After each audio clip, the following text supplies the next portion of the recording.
രാമായണമനുസരിച്ച് ജടായുവിന്റെ ജ്യേഷ്ഠനായ സമ്പതി ശ്രീരാമനോട് ദുഷ്ടരാജാവായ രാവണൻ സീതയെ ലങ്കയിലേക്ക് ബലമായി പിടിച്ചുകൊണ്ടുപോയതായി പറഞ്ഞു.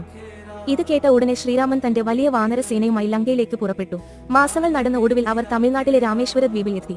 ഇനി മുന്നിലുള്ള ഒരേയൊരു വെല്ലുവിളി വലിയ ഒരു സമുദ്രം കടക്കുക എന്നതായിരുന്നു. സമുദ്രം കടക്കുക എന്നത് ഏതാണ്ട് അസാധ്യമായിരുന്നു. ഒരു പാലത്തിന്റെ നിർമ്മാണവും അസാധ്യമായിരുന്നു. അതിനാൽ സമുദ്രദേവന്റെ അനുഗ്രഹത്തോടും അനുമതിയോടും കൂടി ഒരു പൊങ്ങിക്കിടക്കുന്ന കൽപ്പാലം നിർമ്മിക്കാൻ രാമൻ തീരുമാനിച്ചു. എന്നാൽ ലങ്കയിലേക്ക് ഇത്രയും നീളമുള്ള ഒരു പാലം പണിയുന്നതിനു മുമ്പ് സമ്പതിയുടെ വിവരങ്ങൾ ശരിയാണോ അല്ലയോ എന്ന് പരിശോധിക്കാൻ രാമൻ തീരുമാനിച്ചു. അല്ലെങ്കിൽ ഇത്രയും നീളമുള്ള ഒരു പാലം പണിയുന്നത് സമയം പാഴാക്കും. അതിനാൽ സീതയുടെ സാന്നിധ്യം ഉറപ്പാക്കാൻ ഒരാളെ ലങ്കയിലേക്ക് അയക്കാൻ ശ്രീരാമൻ ആലോചിച്ചു. ഇത്രയും നീണ്ട സമുദ്രം പറക്കാൻ ആരുമില്ലാത്തതിനാൽ എല്ലാവരും അതിനെക്കുറിച്ച് ചർച്ച ചെയ്യാൻ തുടങ്ങി. ധീരനായ അംഗദന് പോലും ഒറ്റയടിക്ക് 100 മൈൽ മാത്രമേ പറക്കാൻ കഴിയൂ. ജാംബവാൻ ഒരു വൃദ്ധ കരടിയായിരുന്നു. കരടി രാജ്യത്തിന്റെ രാജാവും കൂടിയായിരുന്നു. ഹനുമാന്റെ യഥാർത്ഥ ശക്തികൾ അറിയാവുന്ന ഒരേയൊരു വ്യക്തിയായിരുന്നു അദ്ദേഹം. ചെറുപ്പത്തിൽ തന്നെ ഹനുമാൻ തന്റെ എല്ലാ ശക്തികളും കഴിവുകളും മറക്കാൻ ശപിക്കപ്പെട്ടു.